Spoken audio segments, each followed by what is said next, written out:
for us to see later on. But anyway, just put in your search engine, and you should get that information. Now let's get to our guest. This is most extraordinary to have with us Dr.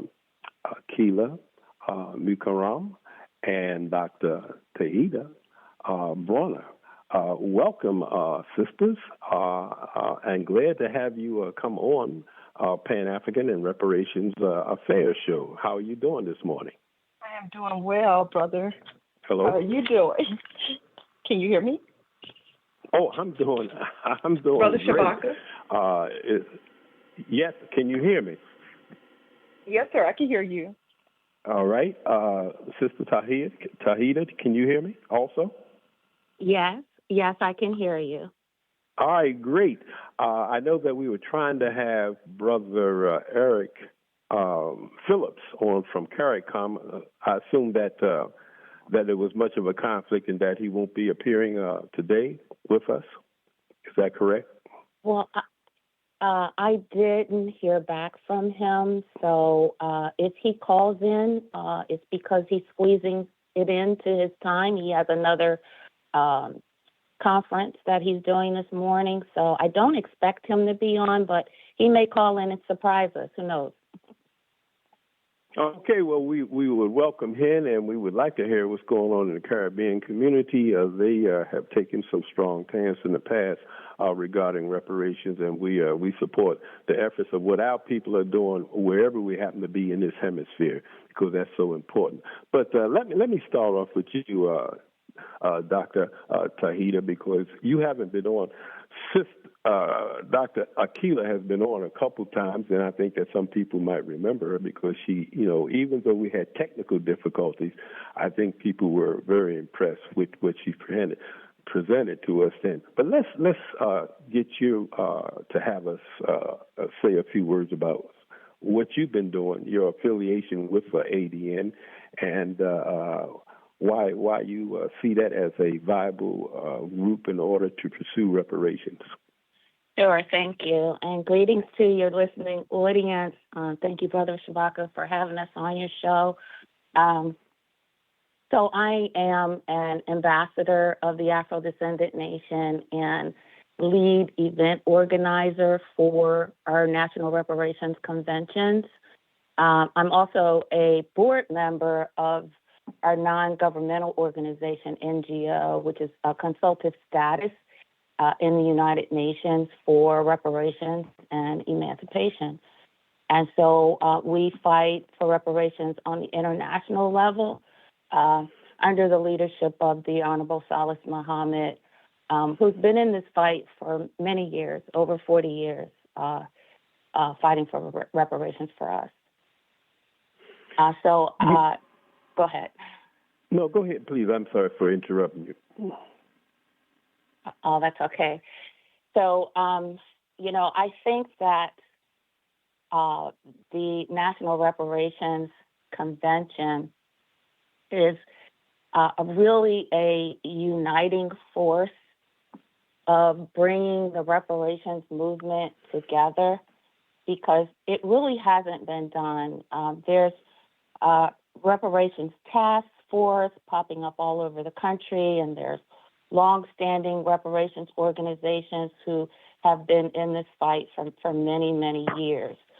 Our most powerful weapon is to unify and come together to speak with one voice, to give us the power that we need to demand reparations and self-determination.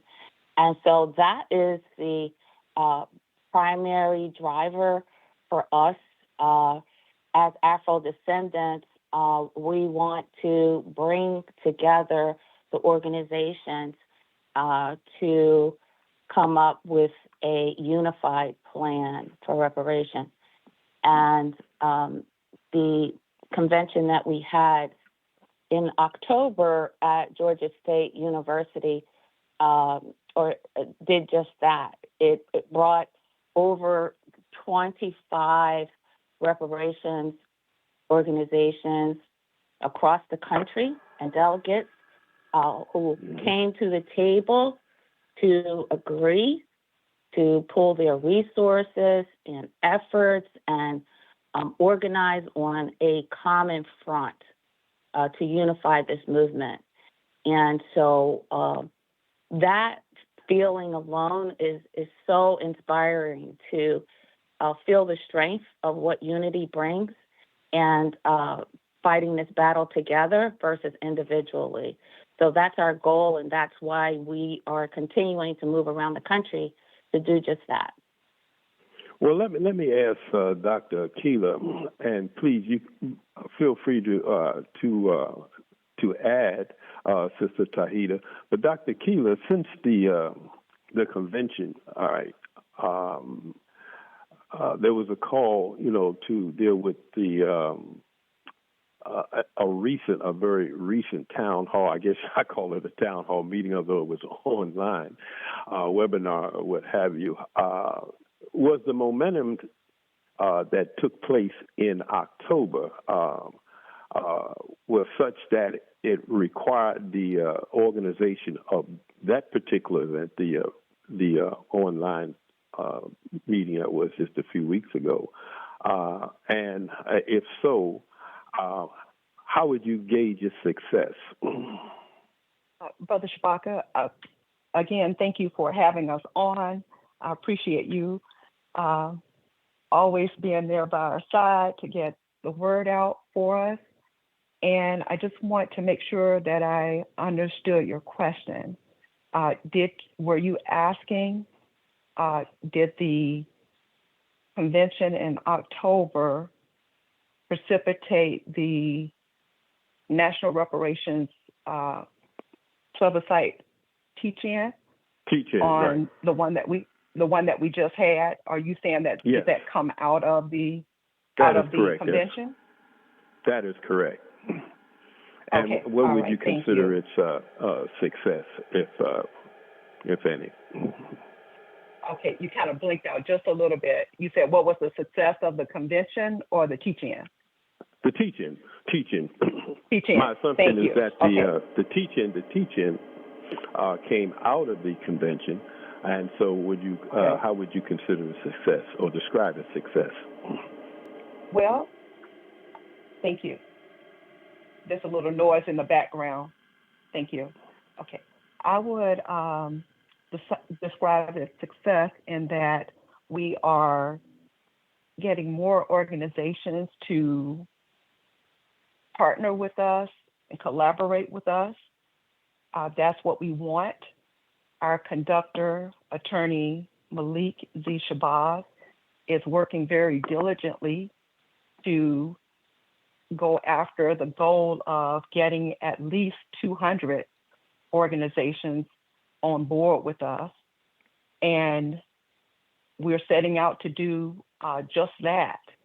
We're also, the main thing that we're setting out to do is to get our people here in the United States to accept their identity of Afro-descendant. That is our great unifier, for us to accept who we are as Afro-descendants. That unifies and connects us to our other brothers and sisters globally who are descendants of slaves in the slavery diaspora. So I would say that we're gaining momentum. We're going after that 200 organizations that are pushing this and helping us to be successful. And I would love for it to be more than 200 because we have quite a few here in the United States and globally. So yes, we are definitely working diligently and hard to get this done. And that's why we are also going ahead and having another National Reparations Convention as well. We were planning to have one at least in another year. The conductor wanted to have it before another year. So in as much as he is the conductor of reparations, we are going forward, full speed ahead. Thank you. Right, and I want to definitely get into your planning for the an upcoming convention. But I want to, and both of you, please chime in on this. I wanted to, and you had did it before, but I want to make sure that our listeners understand, all right, why this identification is important. Could you speak on that a little bit? Yes, sir. Well, we in our various organizations and our various religions and ideologies that we have, we're all disjointed.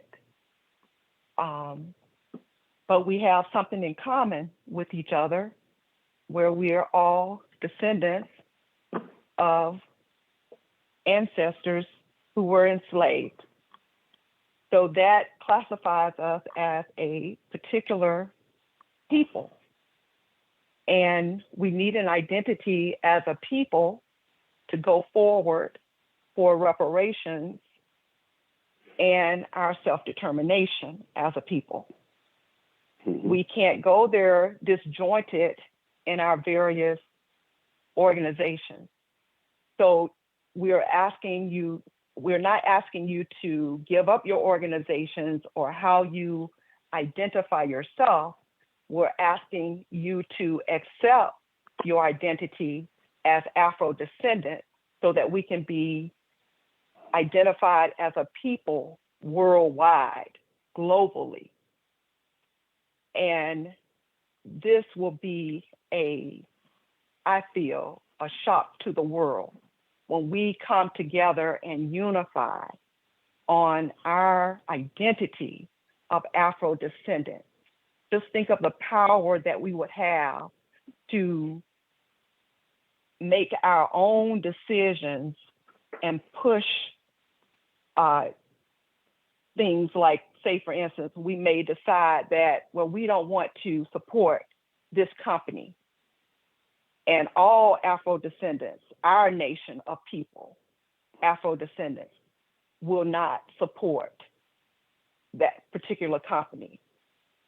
We can start to do what we want and go after our own will as a collective people, like other people have done. And I think when I think about it, I look at how the Jewish people they're together. You know, you have the Chinese people, they're together on everything, but us, and I know it's as a result of slavery that we're so disjointed and not able to trust one another. But now is the time for us to do that and for us to have an identity so that we can go there together, collectively, speaking in one voice. And that's why we're working so hard to organize our organizations, to educate our people on Afro-descendant and getting them to accept that as our identity. As a people, we didn't have a nationality. You know, we had different nationalities in our own, the places where we are. But as a collective people, because we're different from any other people, we're mixed. And our ancestors have been through slavery, and that has lingered on throughout in what we are doing and what we've been through today in our various places throughout the slavery diaspora. So it's time for us to come together as Afro-descendants and move forward. Thank you. Thank you. Thank you very much, Sister. Dr. Tauheedah, you know, as one of the principal organizers, I want you to enlighten the listeners as you've been organizing these teachings, conventions, what have you. What has been the reception to the acceptance of this designation as Afro-descendant? Thank you for the question. So the reception has been wonderful. We have done a sample plebiscite before the actual one that we have in place now. And we asked the question, do you accept or do you self-identify as Afro-descendant? And we have had a resounding 100% yes.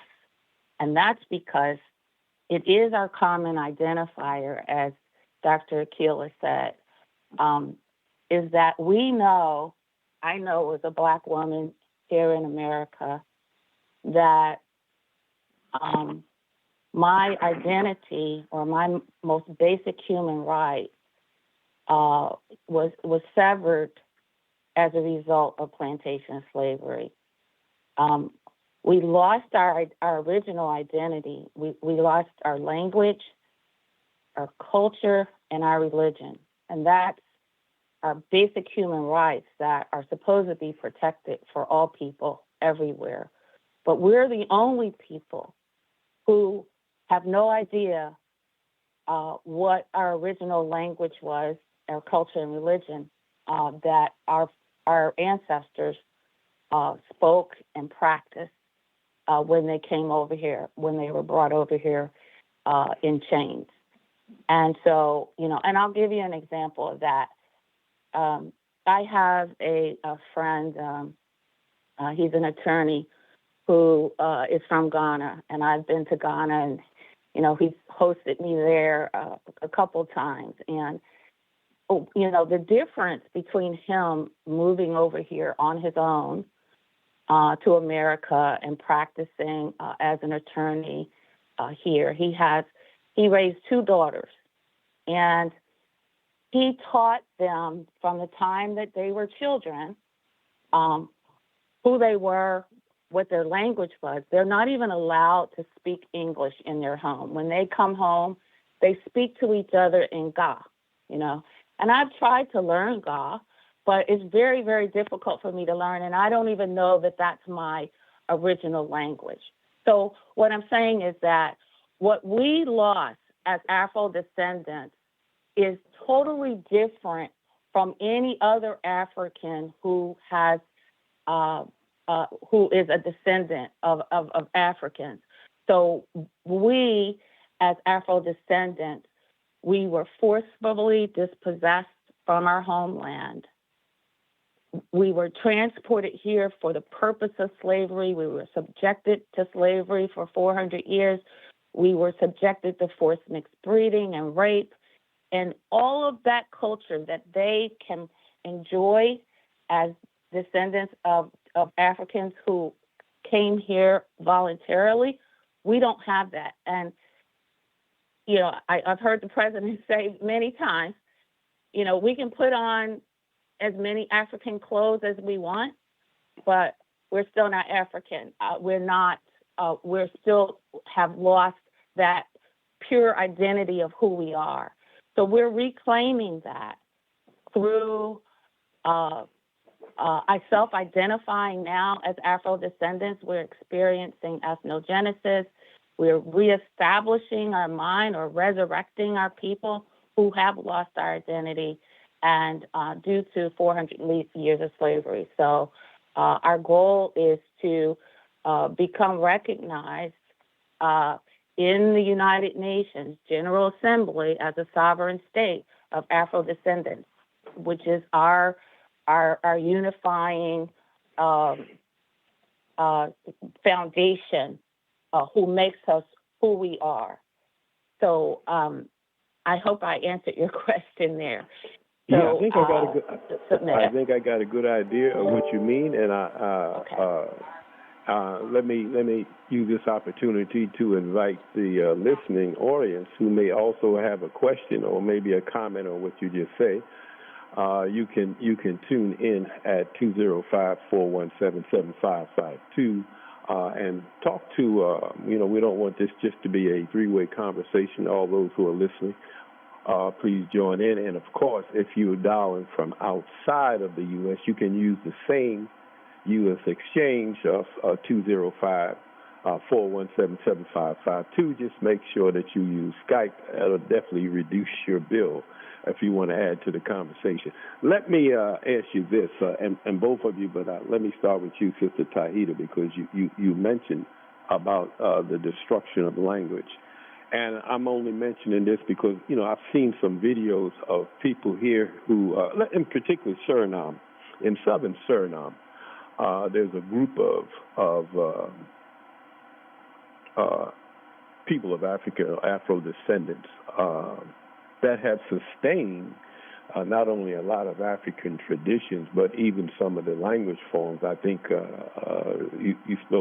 you mentioned how it was difficult to learn Ga, and I think if I'm correct, I could be wrong, but if anybody can correct me who's listening, please do that. That they spoke one of the Ghanaian languages, and there was some practice that was very similar to what I saw when I was in Ghana.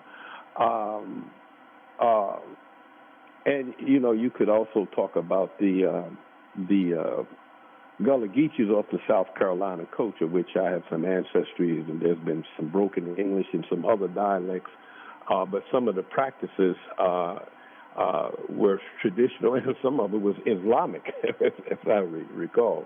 So, what do you say about people who are from those communities that's been separated by centuries, but have maintained and kept some aspects of their African identity?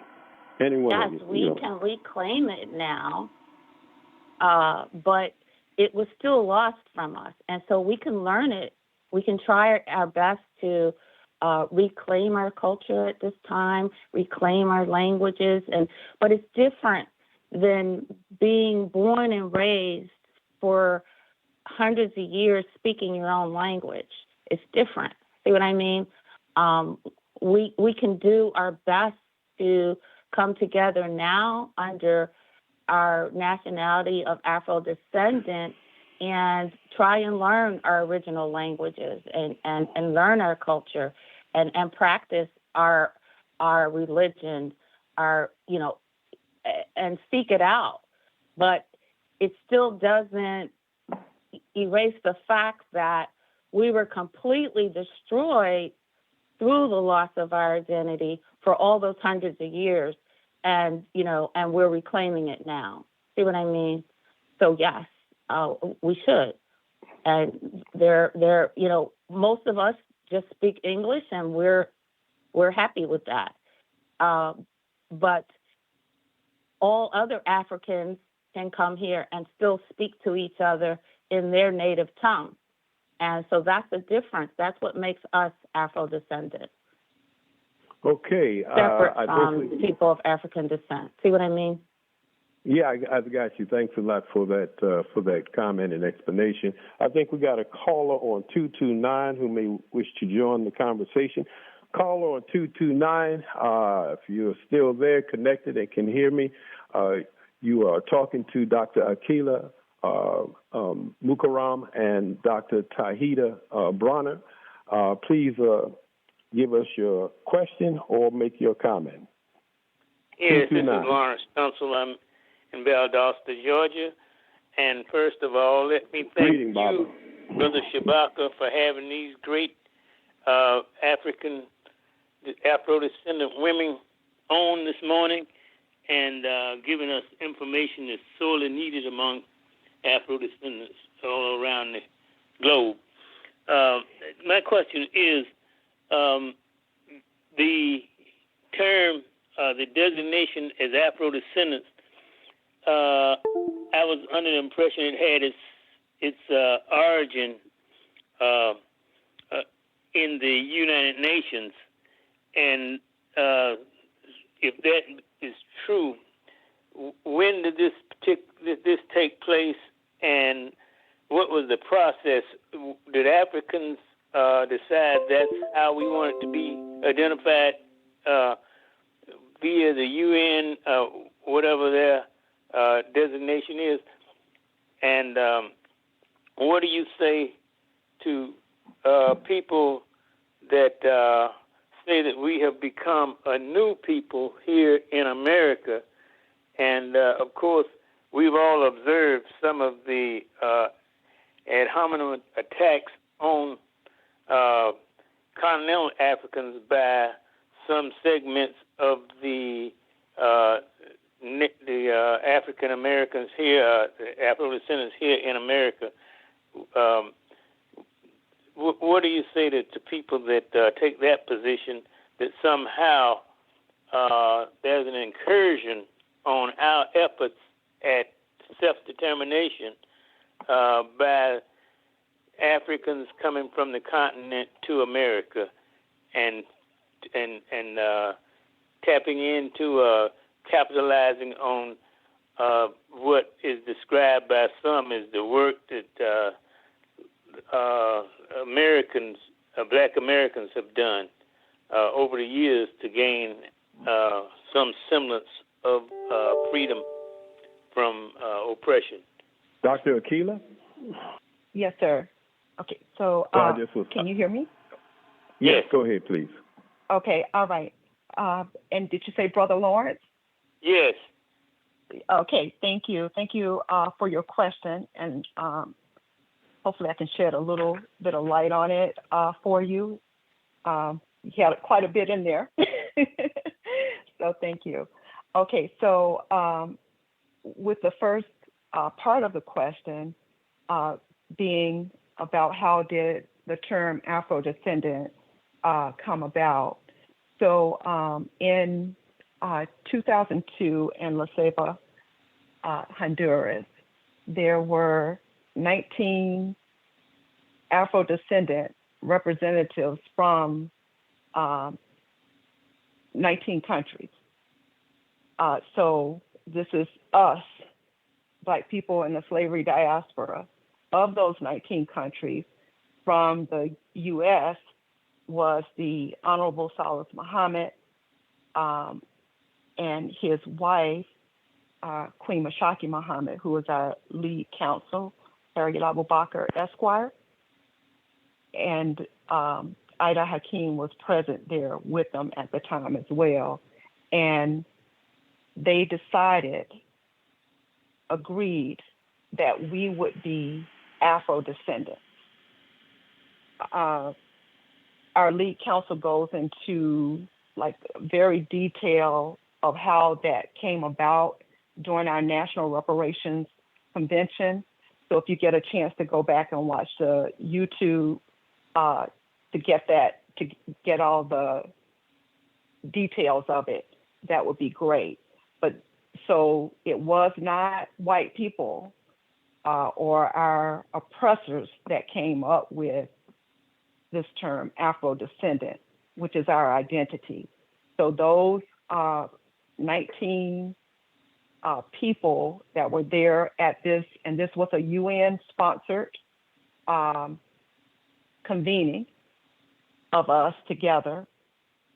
The Honorable Salis Muhammad had asked for such to occur because we needed something for those of us who had gone through, our ancestors had gone through slavery, and we are up from slavery now.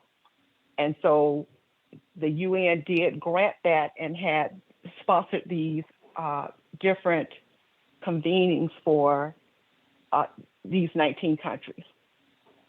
So that is how Afro-descendant came about.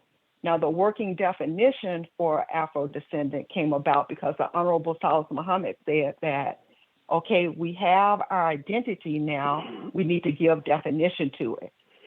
So it needed a definition, and that definition was given to it. And you just heard Dr. Tauheedah Bronner recite parts of the definition when she said that we were forcibly dispossessed from our homeland, Africa, and so forth. So that's where we are now, and the UN recognizes us as Afro-descendants. And now it's time for us to get our people over here to understand, recognize, and accept that we are Afro-descendants. And that's why I'm not sure if you heard before, the UN had something to say when our brother George Floyd was murdered. And George Floyd's brother went over to speak in the UN. So, and because usually the United Nations, they don't deal in affairs of the states. But at that time, they did, because George Floyd, our brother, was an Afro-descendant. Okay. So now with I'm sorry. Go ahead, sister. Okay, there was a second part of the question. Was it was something about? Okay, could you repeat, please? Yeah, what I was concerned about is this tendency by some segments of the Afro-descendant community here in America to sort of attack the continental Africans that relocate to America, and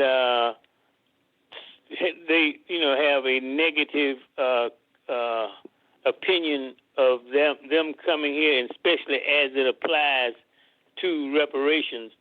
And while you are contemplating that question, what is the opinion of some of the organizations that were assembled at your convention, the 25 that you mentioned, in terms of who is entitled to reparations?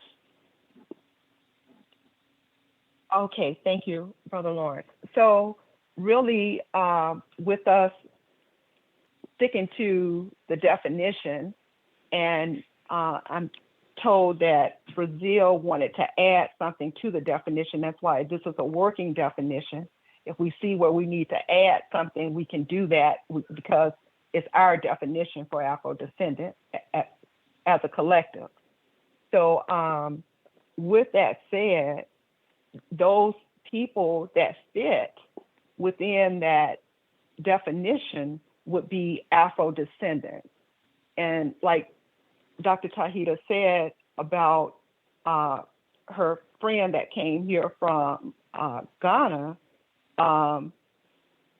would not be an Afro-descendant under these terms, would be a person of African descent, because our working definition identifies who we are. We are descendants of those ancestors who were enslaved. And there were some that, kept their language. Those of us here in America did not. It was taken from us. How do you take a person's language? And then we were made to take on American names. If you can remember the movie Alex Haley's Roots, where they had Kunta Kinte say that he was Toby. So just wanted to strip us of everything, just broke us down to nothing. So those people are Afro-descendants, and that identifies us.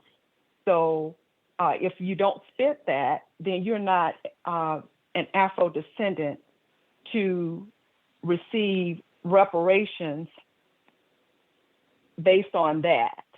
Now, there are, our brothers and sisters who are suffering and struggling of African descent, and they do have a claim to reparations as well. Our plight and our collective unifier is Afro-descendant, and how we are using our working definition to identify who those people are. Okay. And thank you so much for your question. And thank you so much for the complete answer. I appreciate it. Thank you. And I'll go up and listen to the rest of the program. Yeah, thank you, Bob. I really appreciate that question. We have 786-773 online. Please, 786, tell us who you are, your question or comment, and 773, we're coming right behind her. 786. Are you still there, 786? All right, 773, go ahead with your question or comment. Hotep, Brother Shabaka. Hey, greetings, Brother Manson. Yes, sir, and greetings to your your guest, your host, Dr. Tauheedah. She's a really great sister, and the other sister that just was on with you. I appreciate their work. I just wanted to add, veggie back on what Brother Lawrence Tunsil was talking about. First of all, the Afro-descendant designation actually fits what the late, great Malcolm X, El Hajj Malik El-Shabazz was calling us. He called us Afro-Americans before anybody was calling us that. And, of course, when he went to the continent and met with Kwame Nkrumah, Sekou Touré, and all those people fighting in terms of unifying the African continent through the OAU, Organization of African Unity, he came back with a strategy to unify all the Afro-descendants. He called us all Afro-Americans, the ones in South America and North America, the Caribbean islands. His task was to organize all of those folks, and he called us Afro-Americans. And so it's, Afro-descendants fits that, So that's a great designation in terms of the diaspora to the West, especially. And I wanted to also say that I think Brother Tunsil was alluding to the fact that you have some reparation forces, like the Foundational Black Americans Group and ADOS. They have a real negative attitude toward Pan-Africanism, and they are lashing out, of course, talking bad about the continental Africans. They call them tethers, like they're tethering on to our just demands. And so that's something that has to be dealt with in terms of if we're going to have some unity. We have to definitely correct that because, I'm pretty sure there's some hustlers and among black people everywhere. But, just to condemn outright, our whole strategy for struggle in terms of Pan-Africanism is an error. And, we need to be aware that you have some forces out there. If you go to Mike, M-I-K-E, Mike TV, there's a lot of negative content relative to this question of continental Africans versus diaspora Africans. I don't know if these are agents or what, but go to Mike TV, M-I-K-E TV, and you'll see what I'm talking about. With that said, I rest my case. Continue on with this great conversation. Asante Sana. Yeah, thank you very much, brother. My son, 786, I understand that you're still there. Come on with your question or comment. Tell us who you are and where you're calling from. Okay, thank you very much. This is Deborah Rice-Lamar. I'm here in South Florida and just enjoying listen. I missed the first 30 minutes, so for the time being, I'm going to listen and have some comment and input at a little later on into the show. Okay, we got just about 10 minutes left. Sister Tauheedah or Sister Akilah, did you want to comment on what Brother Manson has said? Sure, I can comment. This is Tauheedah. I want to thank him for making that comment, and he's absolutely right. We understand there's, unity is the hardest thing that we can do because we're so disunified. And so in our struggle towards unity, there's lots of negativity and opposing forces that, and we say to them, let's come together on our commonalities. And, we're going to have differences and we can agree to disagree. But one thing that unity does not include, and that is a negative talk and putting down others and just not having a unifying spirit. So that's what we're trying to do. Even with organizations such as ADOS, we are reaching out, and we have. And so we'd like to just come together. There's a lot of things that we can agree on. So let's start there. And we say that to all the reparations organizations out there. let's find common ground and let's keep moving forward. Yeah, thank you so thank you so much Brother for that. Shabaka. Yes, go ahead, Dr. Yes, Akilah. Yes, sir. I would like to just add maybe one or two things to that, and also thank the brother as well for elevating that information that Afro-American was used before, and now Afro-descendant does fit. So thank you very, very much. I think it was Brother Manson. Okay. So just kind of as he started veggie backing on what Dr. Tauheedah said, is that unity is so important on what we are, what we have in common. Afro-descendant, again, is our great unifier. We can unify without uniformity. We don't have to all be in the same organization. We don't have to all believe the same thing. Afro-descendant brings us together where we can have a collective voice together on our commonalities, and we don't have to be the same. And we are a very diverse people. We're beautiful people and resilient. Afro-descendant is what binds us together. It's the glue that binds us together. Thank you. Yeah, thank you so much for that. We only got a few minutes left, and I did want you to, both of you, to comment as briefly as you can on these, what we call, I guess, reparations commissions that's been popping up, particularly, California and New York seem to be, I guess, two of the largest states. Could you inform the listeners or any information you have about those, and what is the ADM's position? And could you take about 2 minutes to tell us about that? Any one of you can go forward. Okay, I'll take a shot at that. Over the past 10 years, I think the reparations task force and organizations in the United States has doubled. And so I think that all of them are more so at the local and state levels, like New York and California, wherein we haven't had as much traction at the federal level, and at the United Nations is where our focus is.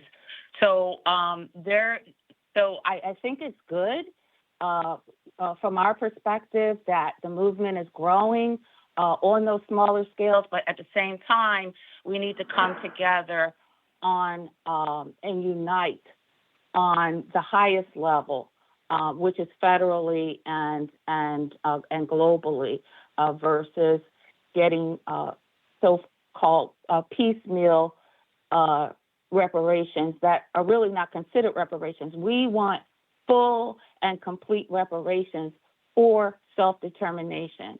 We want to be able to govern ourselves, to police ourselves, to be a sovereign nation of people who can do for self, which we can. We have all the skills, all the qualifications that we need.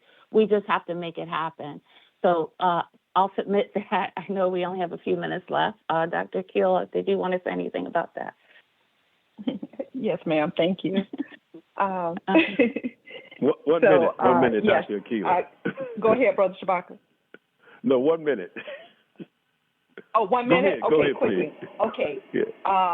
Well, we have not been invited. The Afrodescendant Nation has not been invited to join a task force, reparations task force, of the ones that you have mentioned that were, that are springing up. But we would like to work with those task forces, and, it would help us in developing our comprehensive unified demand for reparations, and that's what our National Reparations Convention is all about. for us to speak in a collective voice. We want full and complete reparations. So if this is part of it from the task force that we're getting, that's great. But we still need to have that broader view of getting our full and complete reparations so that we can have self-determination as a people. Thank you very much. Thank you, sister. And I'm going to give you 30 seconds to just tell us more about this upcoming convention, its objectives, and when do you see it taking place? Thank you. Okay, I'm going to say real quickly, so our next convention will be in Washington, D.C. It will be held at the Lincoln Temple United Church, which is an official historic site in